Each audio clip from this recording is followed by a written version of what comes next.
গেল ২০ জানুয়ারি দায়িত্ব গ্রহণের পর মার্কিন ফেডারেল কর্মশক্তি সংস্কারের কাজ শুরু করেন ট্রাম্প প্রশাসন। ৮ মাসের বেতন ভাতার বিনিময়ে যুক্তরাষ্ট্রের কেন্দ্রীয় সরকারের ২০ লাখের বেশি কর্মীকে চাকরি ছাড়ার প্রস্তাব দেন প্রেসিডেন্ট ট্রাম্প। সরকারের ব্যয় কমানোর পাশাপাশি প্রশাসনের আকার ছোট করার পরিকল্পনার অংশ হিসেবে এই পদক্ষেপ নেওয়া হয় বলে জানায় তার প্রশাসন।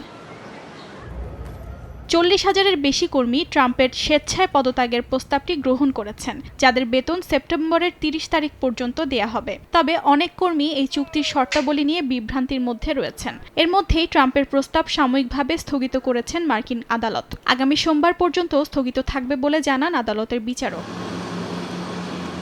এই সাময়িক স্থগিতাদেশকে ইতিবাচক হিসেবে দেখছে হোয়াইট হাউস। সময়সীমা বাড়িয়ে দেয়ায় এক বিবৃতিতে বিচারকের প্রতি কৃতজ্ঞতা প্রকাশ করেন হোয়াইট হাউসের এক কর্মকর্তা।